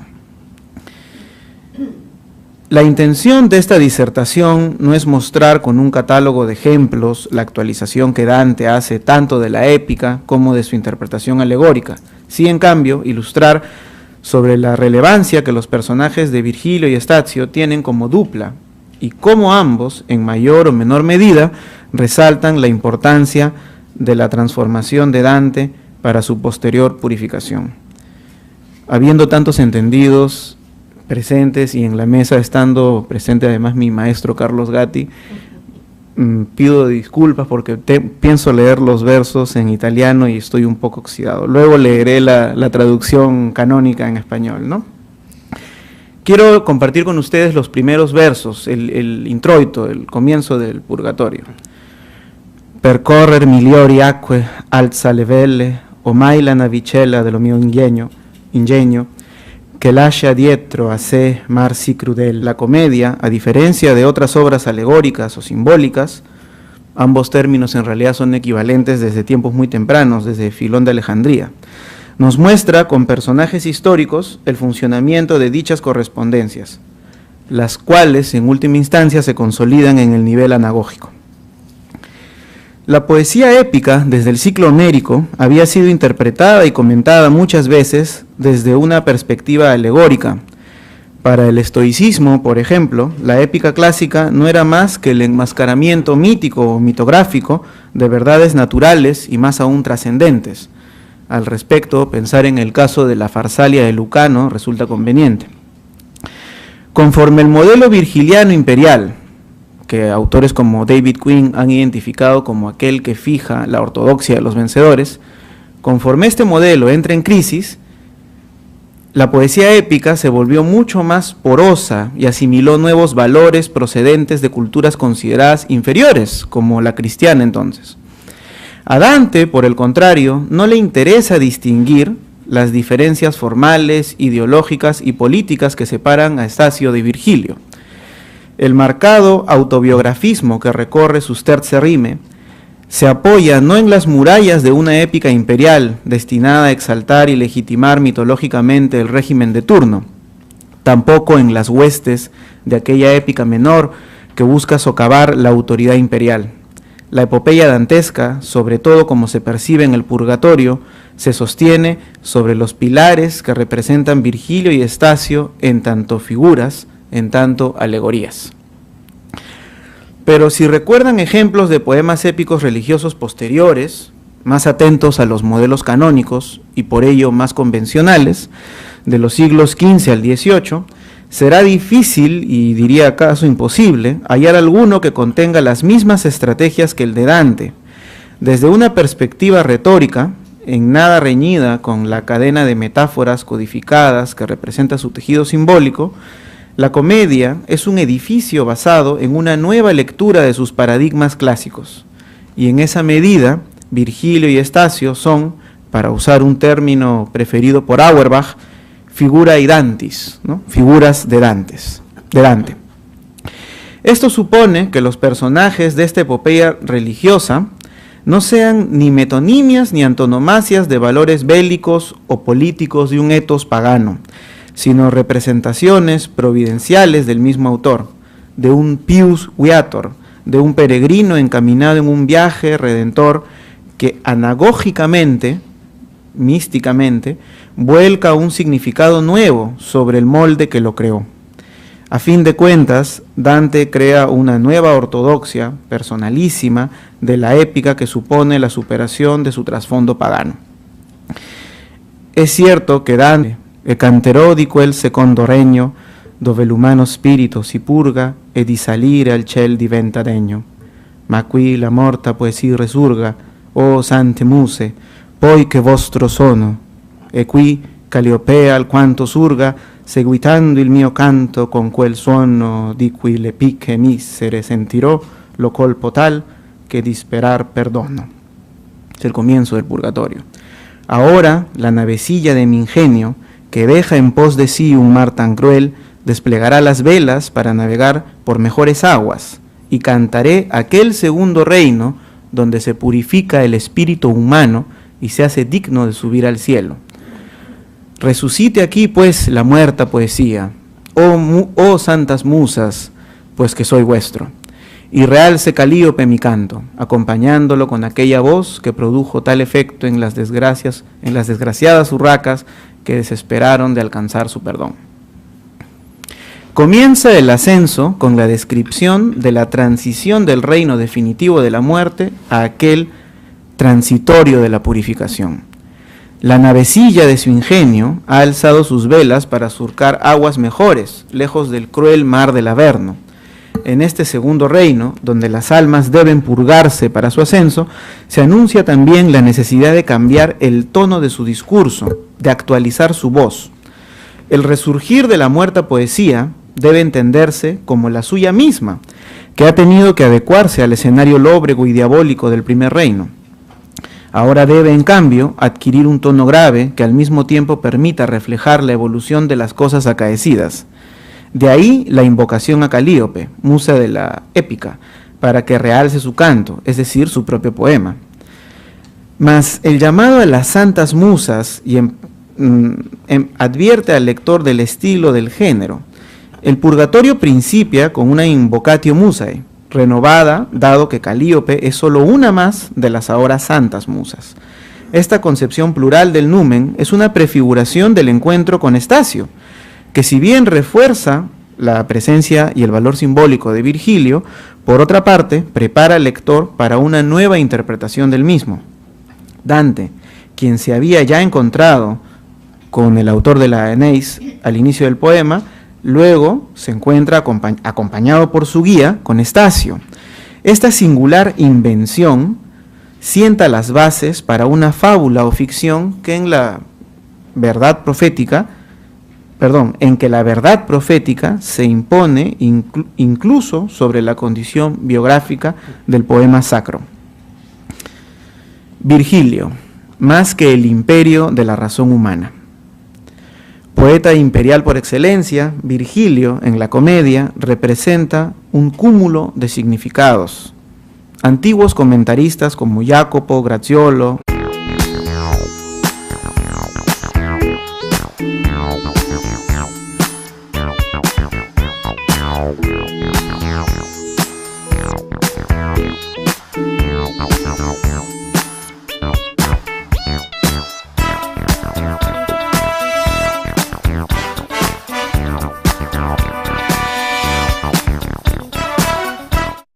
Buenos días y bienvenidos a todos. Reanudamos entonces nuestro trabajo hoy día escuchando las ponencias de Elio Vélez, luego de Carlos Gatti y finalmente de Efraín Cristal. Empezamos con la ponencia de Elio Vélez sobre pilares épicos del cristianismo, el caso de Virgilio y Estacio en la comedia.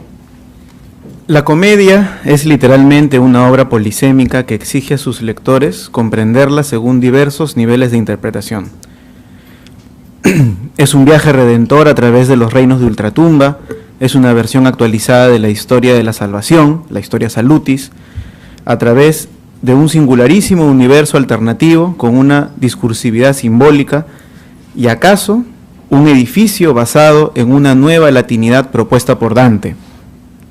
Pero no deja de ser en todo momento una actualización, acaso la más radical del género, de la poesía épica.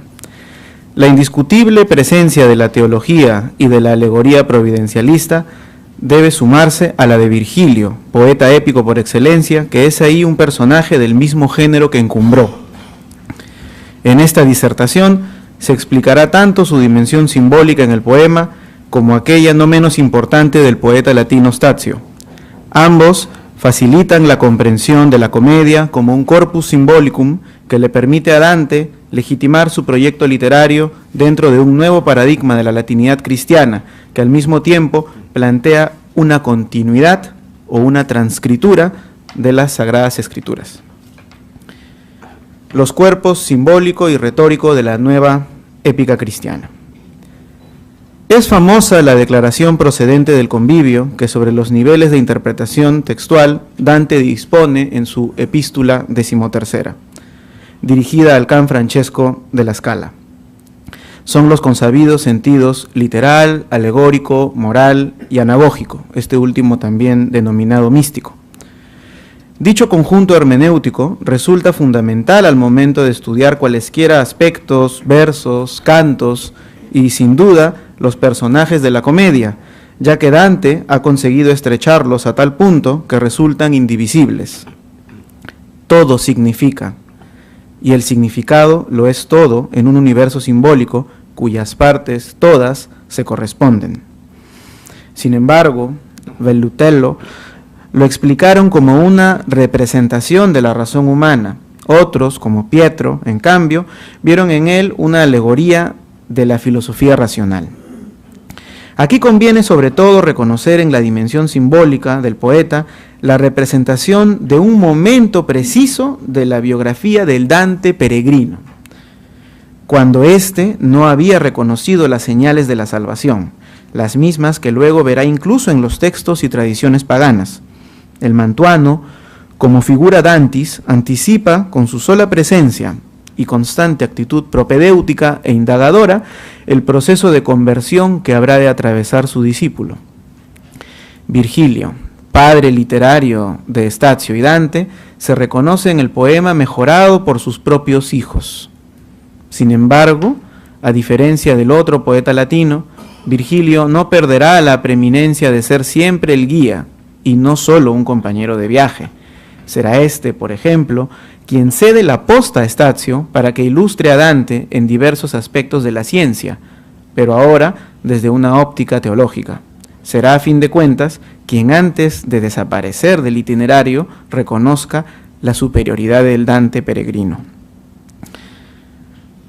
Come la scala tutta sotto noi fu corsa e fumo in sul grado superno, in me ficò Virgilio gli occhi suoi, e disse: il temporal foco e l'eterno veduto hai, figlio, e sei venuto in parte, dov'io per me più oltre non discerno.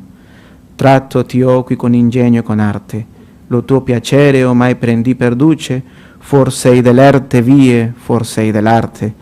Vedi lo sol che in fronte ti riluce, vedi le erbette, i fiori e gli arbuscelli che qui la terra sol da sé produce. Mentre che vegnan lieti gli occhi belli che, lagrimando a te venir mi fenno, sederti puoi e puoi andar tra elli. Non aspettarmi odir più ne mio cenno, libero, dritto e sano è tuo arbitrio, e fallo fora non fare a suo senno, perché io te sovra te corono e mitrio. Has visto el fuego temporal y el eterno, hijo mío, y has llegado a un sitio donde no puedo ver nada más por mí mismo, con ingenio y con arte te he conducido hasta aquí. En adelante, sírvate de guía tu voluntad. Fuera estás ya de los caminos escarpados y de las estrechuras. Mira el sol que brilla en tu frente, mira las hierbas, las flores, los arbustos que se producen solamente en esta tierra. No esperes ya mis palabras ni mis consejos. Tu albedrío es ya libre, recto y sano, y sería una falta no obrar según lo que Él te dicte. Así pues te dejo ya Señor de ti mismo. Purgatorio, canto 26.